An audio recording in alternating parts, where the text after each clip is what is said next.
하나님 말씀 창세기 8장 6절에서 12절 그리고 20절에서 21절 말씀입니다.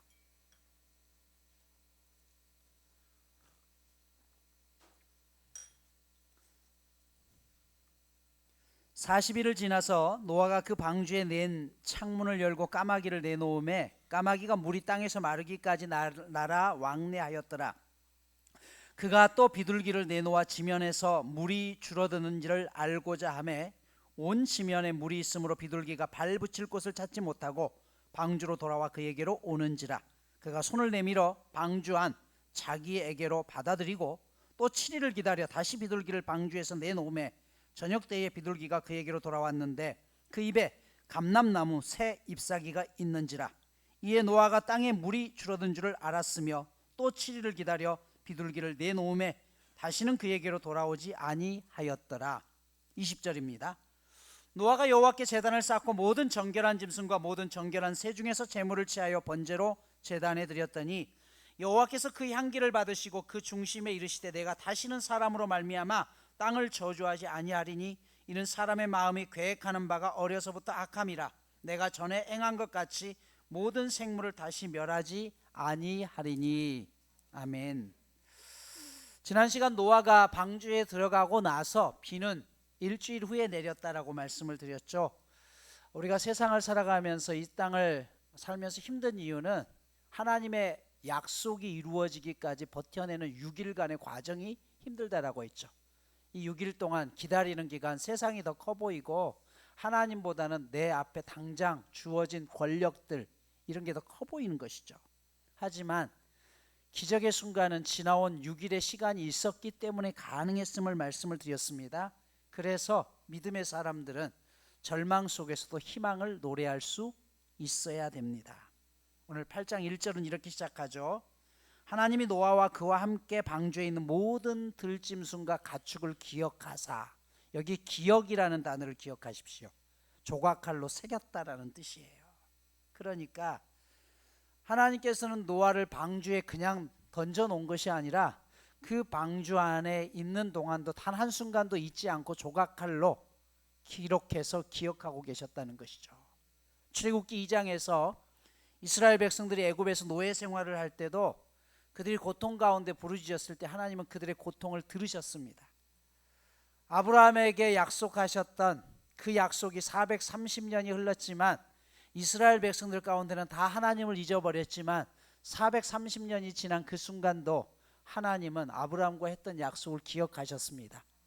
그래서 그들을 이집트에서 끌어내서 약속의 땅 가나안 땅에 인도하십니다. 여러분, 우리를 향하신 하나님의 사랑 역시 마찬가지입니다. 우리는 어제 했던 약속도 잊어버리지만 하나님은 결코 그 약속을 잊지 않으시고 자신의 팔에 조각칼로 크게 새겨놓으듯이 우리와 한 약속을 지키시는 분이라는 것이에요. 자, 물로 가득했던 이 땅을 이제부터는 하나님께서 본격적으로 새로운 땅으로 만드시기 위해서 맨 먼저 하신 일이 바람을 땅에 불게 하십니다. 그리고 2절 3절 이하에 보면 홍수를 시작할 당시에 깊은 샘들에 터진 것을 다시 막으셔요. 홍수는 단순히 비가 아니라 오존층을 덮고 있었던 그 물층이 쏟아져 내렸다고 했죠. 하나님은 이제 그곳을 다시 막으십니다. 그래서 사람이 살 수 있도록 함께 하시죠. 여러분, 우리가 보기에 하나님은 아무것도 안 하는 것 같지만 하나님은 지금도 무언가를 준비하고 계셔요. 깊음의 샘과 하늘의 창이 닫혔다라고 오늘 2절에 이야기하는데 이 말은 원래의 상태로 다시 회복시켰다는 것이에요. 여러분, 우리에게 있는 고난이 때로는 그 고난의 과정을 마치고 나면 하나님께서 우리를 원래의 상태로 다시 회복시켜 주신 줄 믿습니다. 건강을 잃어버렸던 우리에게는 건강의 회복, 물질을 잃어버렸던 우리에게는 물질의 회복, 이런 역사가 있기를 축복합니다. 3절을 보십시오.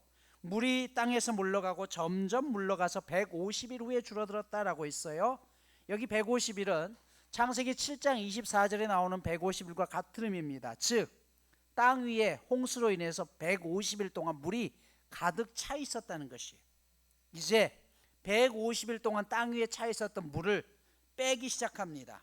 그리고 600년 7월 17일 물이 빠지자 노아와 가족들을 태웠던 이 방주가 아라랏산 봉우리에 멈추게 됩니다. 방주가 멈추자 노아는 방주 천정에 달려있는 창문을 통해서 까마귀를 날려보냅니다. 그 이유는 어느 정도 물이 빠졌는지를 확인하기 위해서였죠. 자, 그런데 7절 보시면 까마귀를 내놓음에 까마귀가 물이 땅에서 마르기까지 날아 왕래하였다라고 했어요. 여기 날아 왕래하였다는 말은요, 까마귀가 방주로 돌아오지 않고 계속해서 왔다 갔다 했다는 뜻이에요. 결국 이 방주를 떠났던 까마귀는 무엇을 먹고 살았을까요? 아직 물이 덜 빠진 세상에서 산봉우리에 걸려있는 시체들을 뜯어먹고 살게 됩니다. 방주로 돌아오지 않아요. 그래서 이 구절을 근거로 세상을 좋아하는 사람들을 마치 썩어진 것을 먹고 사는 까마귀로 비유를 하게 됩니다. 자, 까마귀가 돌아오지 않자 이번에는 노아가 비둘기를 날려보내죠. 비둘기의 특성이 있습니다. 비둘기는 절대 질척거리는 곳에서 살지 못합니다. 그래서 여러분, 도로가에 사람들이 있는 인도에 또 광장에 비둘기가 있는 이유를 보십시오. 그 비둘기는 땅이 마른 땅에서만 서식합니다. 절대 질척거리는 데 살지 못해요. 또 한 가지 특징, 비둘기는 썩은 것을 먹지 않습니다. 자, 비둘기를 내보냈는데 땅이 마르지 않았기 때문에 비둘기가 정착할 곳이 없어요. 그래서 어떻게 해요? 까마귀와 달리 비둘기가 방주로 돌아오죠. 이윽고 그 방주에 있던 비둘기를 재차 7일이 지난 뒤에 다시 내보냅니다. 그러자 11절 보십시오. 저녁 때에 비둘기가 그에게로 돌아왔는데 그 입에 감람나무 새 잎사귀가 있는지라 이에 노아가 땅에 물이 줄어든 줄을 알았다라고 이야기했어요. 일주일 후에 비둘기를 다시 내보냈더니요, 비둘기 입에서 감람나무 새 잎사귀를 물고 왔다는 것이에요. 여기 새 잎사귀라는 것은 새것 헌 것의 의미가 아닙니다. 이 말은 방금 뜯어 신선한 새라는 뜻이에요. 그러니까 비둘기가 물고 온 이 감람나무 잎사귀는 홍수에 있는 동안 그 홍수가 빠지면서 원래 있었던 감람나무 잎사귀를 물어온 것이 아니라 새로운 땅에서 홍수가 끝나고 난 다음에 새롭게 난 새순을 물고 왔다는 뜻이에요. 여러분, 이 말은 무슨 말이냐면 적어도 이제 이 땅에 있는 홍수가 새 나무가 날 정도로 물이 많이 빠졌다는 것을 이야기해요. 바로 감람나무의 특성이 이렇습니다. 이 감람나무, 올리브나무죠. 저지대나 골짜기에서 주로 자라는 식물인데 신선한 감람나무 잎사귀를 따왔다라는 것은 골짜기까지 물이 전부 빠져있는 상황이라는 것이에요. 즉 하나님의 심판이 끝나가고 새로운 땅이 임한다는 메시지입니다. 그래서 이 증표 때문에 감람나무의 잎사귀의 의미를 담아서 인류에게는 승리와 평화의 상징으로 감람나무가 기록되고 오늘날 세계 평화기구인 UN 깃발에도 감람나무 잎사귀가 새겨집니다. 그 이유는 전쟁으로 그렇게 끝나버렸던 그 인류를 이제 새로운 평화의 공동체로 만듭시다라는 의미로 감람나무 잎사귀를 깃발에 그려넣게 된 것이죠. 자, 그리고 난 다음에 노아가 다시 한번 12절에 보면 7일 후에 또다시 비둘기를 내보냅니다. 그러자 이번에는 비둘기가 돌아오지 않아요. 앞에서 말씀드렸죠. 비둘기는 어떤 땅에서만 산다고요? 마른 땅. 이 말은 무슨 말이에요? 이제 홍수로 내렸던 모든 땅들이 완벽하게 말라 있다라는 뜻이에요. 더 이상 돌아오지 않습니다. 자, 10절에 보십시오. 또 7일을 기다려라는 단어가 나오고 12절 보십시오. 또 7일을 기다려라고 했는데 여기 보면 7일을 기다리고 12절에도 또 7일을 기다립니다. 7은 완전수라고 있죠. 하나님의 숫자라고 있어요. 또 하나의 7의 의미는요, 인내라는 것이에요. 즉 하나님의 때가 될 때까지 참고 기다려야 된다는 것이에요. 믿음은 그런 의미에서 인내입니다. 하나님의 약속은 내가 원하는 때에 이루어지는 것이 아니라 하나님의 때에 이루어진다는 것이에요. 그런데 오늘 10절과 12절에 똑같이 우리말로 기다린다라고 있는데 원문을 보면 이 두 가지의 기다린다는 의미는 전혀 달라져요. 10절에 기다린다는 것은 히브리어로 훌이라는 단어를 씁니다. 이 말은 의무적으로 기다린다는 뜻이에요. 예를 들어 엄마 뱃속에 아이가 이제 막 생겨났어요. 그러면 엄마는 어떻게 돼요? 10달 동안 아이가 날 때까지 힘들어도 참아야 되는 것이죠. 만약 참지 못하면 이 아이는 살아나지 못합니다. 그러니까 노아가 지금 방주에서 비둘기를 넣는데 땅이 마른 게 아니에요. 언제 마를지는 모르지만 중요한 것은 물이 빠지고 있다는 그것만 본 거예요. 그러니까 언젠가는 물이 빠질 거야 라고 해서 기다리는 것이에요. 터널을 들어갔는데 지금 터널 입구에 들어갔어요. 그러면 우리는 알죠. 터널은 끝이 있는데 어디까지 가야 될지는 모르는 것이에요. 하지만 기다리는 것이에요. 이게 쉽지 않아요. 반면 12절에 기다린다는 말은 야할이라는 단어를 씁니다. 이 기다림은요, 소망 가운데 기다린다는 뜻이에요. 무슨 말이냐면 그렇게 뱃속에 아이가 있었는데 어느 순간 뱃속에 아이가 엄마 배를 푹푹 차요. 그리고 곧 날 때가 된 거예요. 이제 조금만 더, 처음에는 한없이 기다려야 되는데 이제 드디어 끝이 보이는 거예요. 조금만 더 기다리면 우리는 아이를 낳을 수 있다. 이게 소망이에요. 터널을 들어갔는데 언제 끝날지 모르는 그 터널이 저기서 보니까 밖에 저 앞에 빛이 보여요. 이제 뭐예요? 조금만 더 가면 터널이 끝이 난다. 이게 야할이에요. 이 기다린다는 것은 처음에는 인내하면서 무조건 참아내는 게 필요해요. 하나님의 약속이라고 한다면 반드시 이루어질 것이라는 그 믿음을 가지고 기다리는 게 필요하죠. 그리고 그 기다림 끝에 기다렸더니 드디어 하나님의 약속의 때가 이루어졌다는 것을 소망 가운데 기다린다는 것입니다. 여러분, 아브라함이 하나님의 약속을 믿고 잘 기다리죠. 그런데 약속은 주셨는데 뭐예요? 언제인지를 몰랐어요. 그래서 중간에 이스마엘을 낳게 되죠. 이것이 오늘날 중동과 이스라엘의 전쟁으로 일어난 것이에요. 우리가 하나님을 신뢰한다는 것은 내 때가 내가 원하는 때가 아니라 하나님이 반드시 이루어진다고 했으면 그 인내를 가지고 기다림이 필요하다는 것이에요. 그리고 때가 되었을 때 하나님은 반드시 소망 가운데 끝을 보게 하심을 통해서 이루게 하시는 것입니다. 잘 보십시오. 10절의 내용이 뭐예요? 비둘기를 내어봤더니 발붙일 것이 없이 돌아옵니다. 막막한 기다림이죠. 그런데 7절을 보니까, 아니 12절 다시 7을 기다려 보니까 이번에는 감람나무 새 잎사귀를 물고 왔어요. 물이 빠졌다. 소망 가운데 기다리는 것이죠. 그래서 중요한 것은 여러분, 포기하지 않는 것입니다. 히브리서 12장 1절을 보면 이렇게 말씀합니다. 이러므로 우리에게 구름같이 둘러싼 허다한 증인들이 있으니 모든 무거운 것과 얽매이기 쉬운 죄를 벗어버리고 인내로서 우리 앞에 당한 경주를 하며 믿음의 주여 온전케 하신 예수를 바라보자. 내가 하나님 앞에 믿음으로 그 길을 걸어가는 길이 마라톤과 같은 길이에요. 쉽지 않은 길이에요. 그래도 예수를 바라보면서 끝까지 달려가는데 이제 드디어 스타디움에 들어왔어요. 거기에 수많은 믿음의 선배들이 으쌰으쌰 응원하는 거예요. 야, 누구야? 조금만 더 조금만 더 하면 드디어 목적지에 간다라는 것입니다. 교회 공동체가 필요한 것은요, 이 기다림이 나 혼자 같으면 너무 막막해요. 하지만 누군가 함께 있으면요, 그 길을 걸어가면서 소망까지 이끌어 갈 수 있는 게 교회 공동체입니다. 그래서 신앙생활은 혼자 살 수 없는 거예요. 자, 13절을 보십시오. 601년 첫째 달, 그달 초하룻날 드디어 해가 바뀝니다. 601년 1월 1일입니다. 땅 위에서 물이 그쳤더니 노아가 방주 뚜껑을 제치고 봅니다. 여기 방주 뚜껑은 천장에 붙어있는 창문을 이야기하죠. 그리고 또 기다려서 2월 27일 드디어 땅이 이제 완전히 마른 것을 알기 위해서 어떻게 해요? 그 뚜껑을 열고 나오게 되는 것이죠.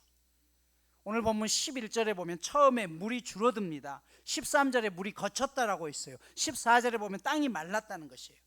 하나님께서 바람을 통해서 물이 줄어들게 하시고 물이 걷히기 시작하더니 없어지기 시작하더니 땅을 마르게 합니다. 여러분, 노아가 방주 안에 있으면서 이 상황을 볼 수 있나요? 알 수 있나요? 아니요, 몰라요. 물이 줄어드는지 땅이 마르고 있는지 완전히 말랐는지 전혀 모릅니다. 노아가 할 수 있는 일이 없어요. 여러분, 우리가 끝이 보이지 않는 길을 걸어갈 때 그 길을 어떻게 걸어갈 수 있을까요? 내 눈에는 보이지 않지만 물이 점점 걷히고 말라가는 그 상황을 바라보면서 기대하면서 우리가 하나님의 약속을 믿고 기다리는 것이에요.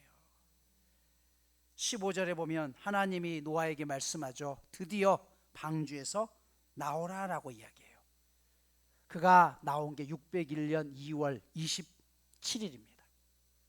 지난 시간 노아가 방주에 들어간 날짜를 기록하라고 했는데 창세기 7장 11절에 보면 600년 2월 17일부터 비가 와요. 600년 2월 10일 날 노아가 방주에 들어갑니다. 그리고 언제요? 601년 2월 27일 날 방주에서 나왔어요. 그러니까 노아가 총 방주에 있었던 기간이 언제입니까? 1년하고도 17일이에요. 여러분, 이 시간이 결코 짧은 시간이 아니에요.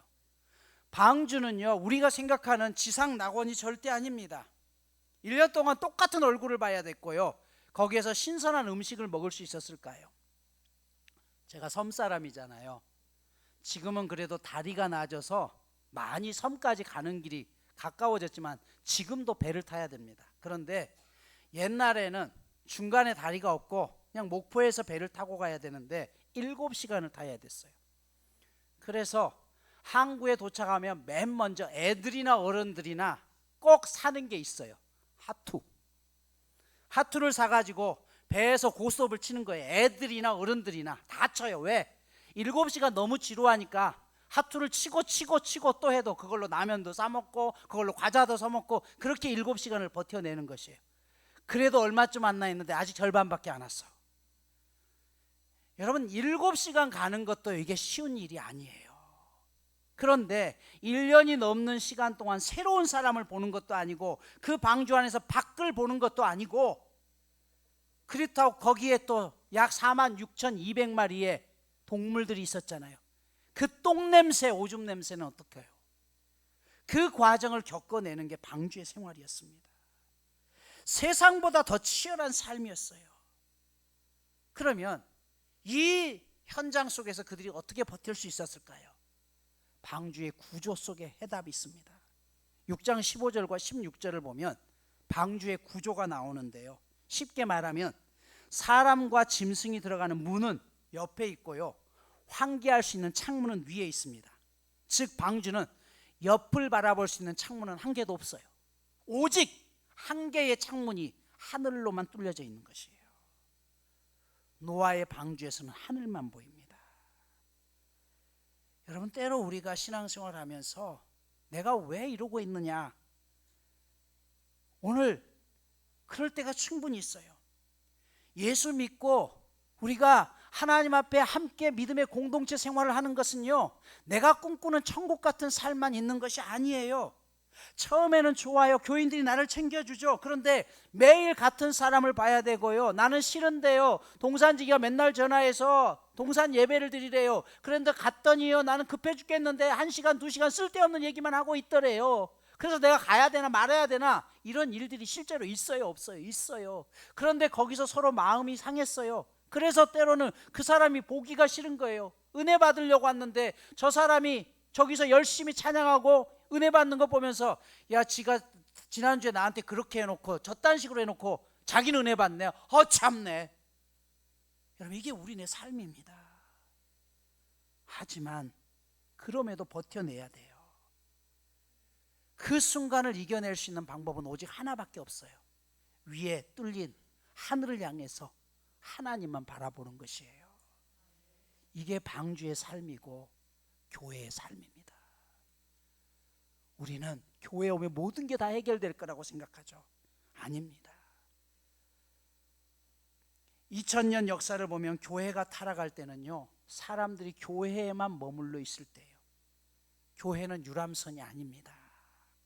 교회는 그냥 시간 때우러 내 재미로 오는 것이 아니라 치열한 삶 가운데서 하나님을 다시 한번 바라보면서 내가 그 힘을 가지고 세상 가운데서 살아가겠다는 결단을 가지고 와서 예배드리며, 그래서 이 한 주간 동안을 살아낼 수 있는 힘을 공급받는 것이 교회가 돼야 되는 것이에요.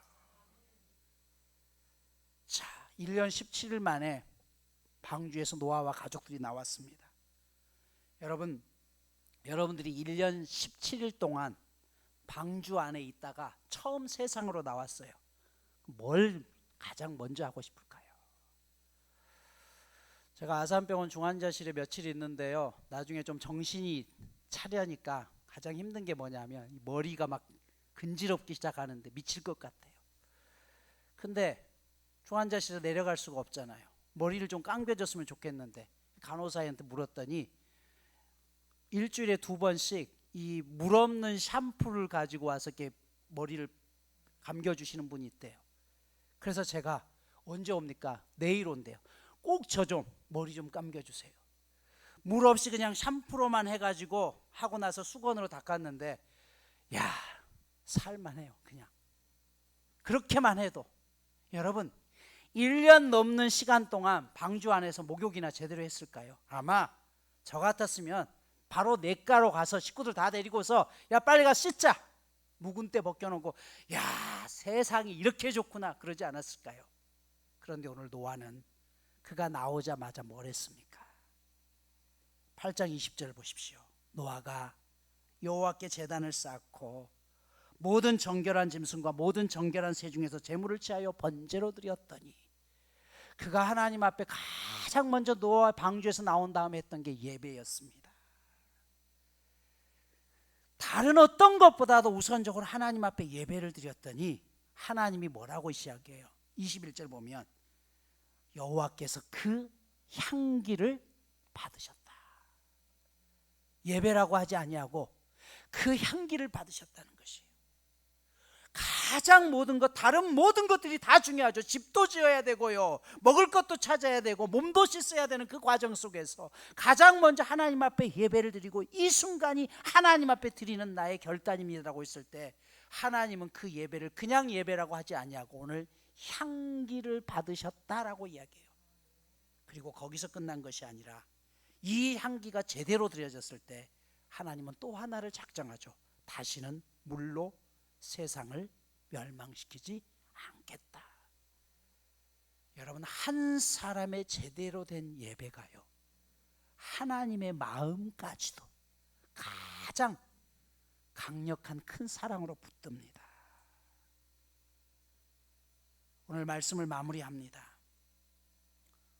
노아와 그의 가족들은 홍수를 피해서 구원받기 위해 방주를 타고 있었지만 방주 안에서의 생활이 결코 안락한 삶은 아니었습니다. 방주는 절대 지상 낙원이 아니에요. 이 땅에 하나님께서 교회로 세워주신 이 방주로 세워주신 이 교회는 결코 지상 낙원의 삶이 아니에요. 치열한 삶의 현장터고 치열한 싸움이 있는 곳이에요. 그러나 그 속에서, 그 치열한 싸움 속에서 우리가 포기하지 않고 참아낼 수 있는 것은 바로 하늘로만 뚫렸던 방주의 창문처럼 구원이 하나님께 있음을 믿고 참아내고 인내하는 것입니다. 이탈리아 엄마들은요, 아이들이 학교에서 시험을 완전히 망치고 오면 집 앞에 있으면서 아이들을 향해서 다이 수라고 외친다고 합니다. 다이, 죽어라, 그런 뜻이 아닙니다. 이 다이수라는 말은요, 힘내라는 뜻입니다. 그러면 엄마는 시험을 엉망으로 봤던 이 풀죽은 아이를 데리고 근처 아이스크림 가게나 과자나 조각 케이크를 파는 가게에 데리고 들어가서 단 것을 먹입니다. 그 중에서 우울할 때 먹기 가장 좋은 단 것이 티라미슈입니다. 부드럽고 달콤해서 마음의 쓰라림을 잊게 하는 최고의 간식이라고 하죠. 그래서 이탈리아 티라미슈라는 단어는요, 끌어당기다라는 티라네라는 단어와 그리고 목적어 미가 결합되고 위에라는 뜻을 가지고 있는 전치사 수가 합쳐져서 티라미슈라는 케이크가 탄생하게 되는 것이 이게 다이수입니다. 우리 옆에 분들에게 그렇게 한번 인사해 봅시다. 다이수.